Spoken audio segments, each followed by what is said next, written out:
Hi, my name is Joanie'S. Welcome to my channel. Please go to my website, Joanie'S White Light Healing, for more information about me. I am a psychic, a medium, a healer, and a spiritual counselor.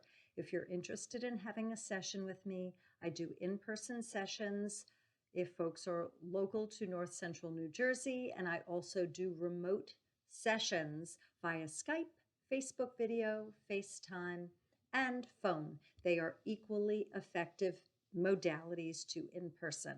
You could find me here on YouTube. If you have not subscribed to my channel, please do, and press the bell all icon. You'll receive notifications of when I put out another video. I'm also on LinkedIn and SoundCloud. With that all being said, I wanted to do a session on how to read people. This isn't about psychic readings. This is using your discernment. So there are people who think that I am just a good judge of character, and that because I was a social worker, I can read people really well, and that I just have this really great track record, and that I just seem to be spot on so often because I'm a really good judge of character. And my training, it's all about my training. That is what made me able to do what I do today. So I wanted to talk about reading people, not in a psychic way, but in the way that people think that I'm doing it.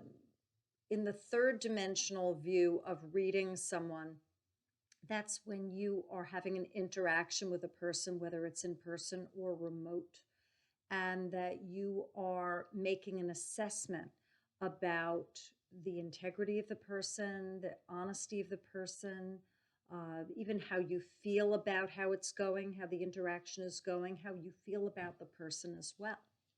So there are many people that are blocked and they have difficulty assessing how they are feeling, what they are picking up.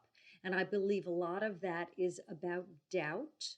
And I believe that there's a lot of karma involved, that many people have had interactions that haven't gone well. And as a result, they incurred negative karma. They blamed self and other, and they bring that into this lifetime, and it interrupts their sense of being with another, again, whether it be remote or in person.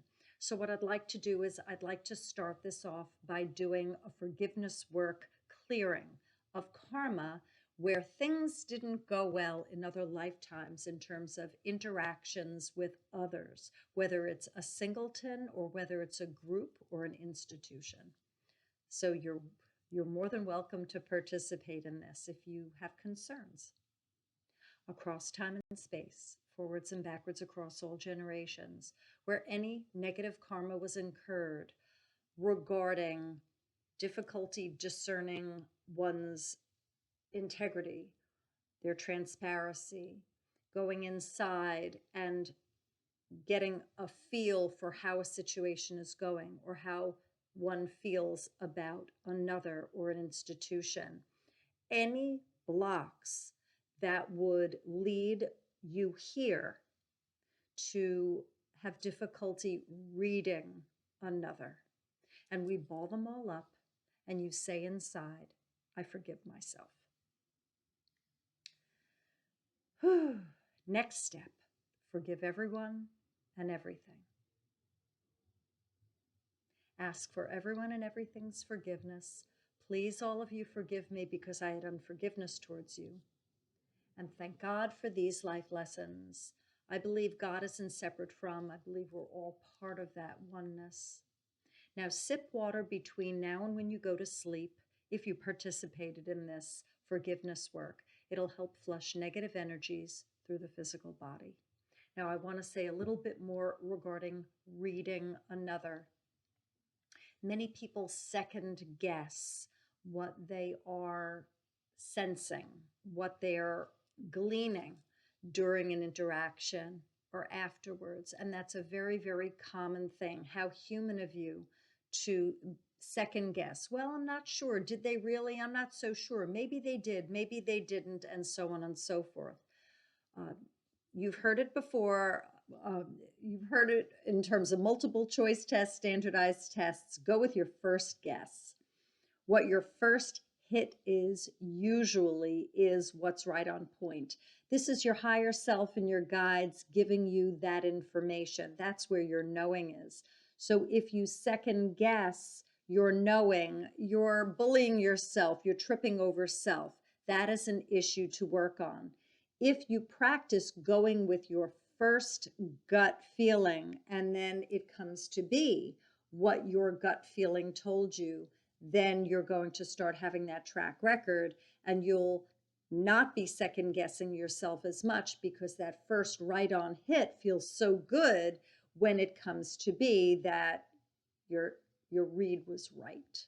Now, why would we read another person? Is that for control issues? I'm not talking about a control issue. I'm talking about basic human interpersonal relations, interacting with another soul or souls in order to learn and grow, to get our needs met, to communicate, to have intimacy, to learn, to teach, to be of service. And reading another is just very important in terms of maintaining your integrity, maintaining your sovereignty, and keeping yourself safe. I do recommend going for therapy if you have had such difficulty and you found that you're in danger, where you are so poor at, no judgment intended, poor at reading other that you find that you've been in pretty hairy situations.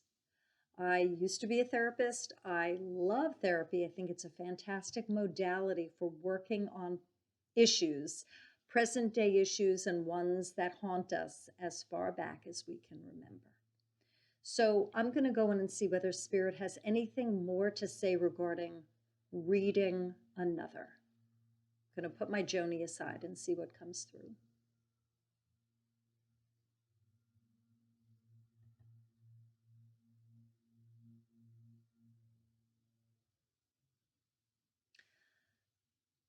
Our instincts are innate. There's the circularity of it.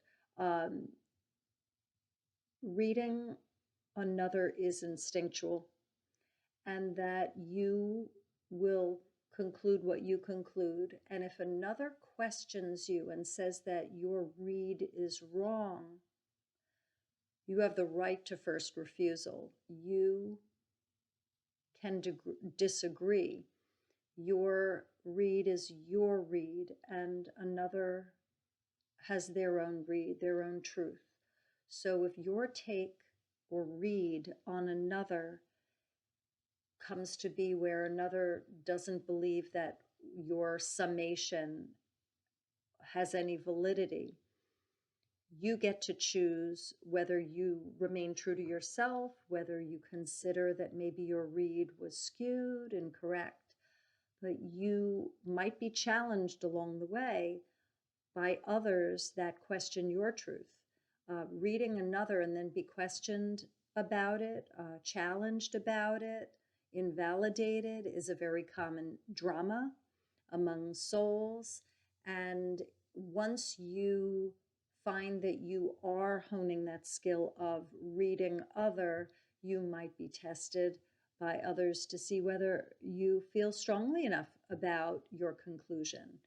You get to choose whether you abandon your work that you've done, whether you consider that maybe you haven't done enough exploration, or you missed the point, or there was information not given and your conclusion is based on the only details that you had. Whatever the case, you remain firm, and then if challenged, use your discernment regarding whether your read is accurate. In the end, does it matter? I guess it has to do with ego, that if you hold on to a truth for ego's sake because you want to be right, then I think there's an issue with that. But if you have concluded something and you know it to be true, and you're challenged or you're not challenged, and you're willing to let it go and say, it really doesn't matter, this is my truth, but in the end, who cares? I think that's probably a healthier way of being. There's your truth, my truth, and the truth. And the reason why I did this video about reading other has to do with a skill, it has to do with a birthright. It is discernment and assessment of one's interpersonal relationships and how they interact with other and others is part of being human in this earth school. If you have any questions about this, please comment below. I did the best I could to just do the major high points about reading other. I'm sure that people could write theses, PhD dissertations about this topic. And again, I wasn't talking about psychic readings. I was talking about entering into a space where you're having an interaction with other or group, institution, community, whatever the case, in person or remote, and what you do with that, and why. I hope that this assisted, and I will see you again. Bye, y'all.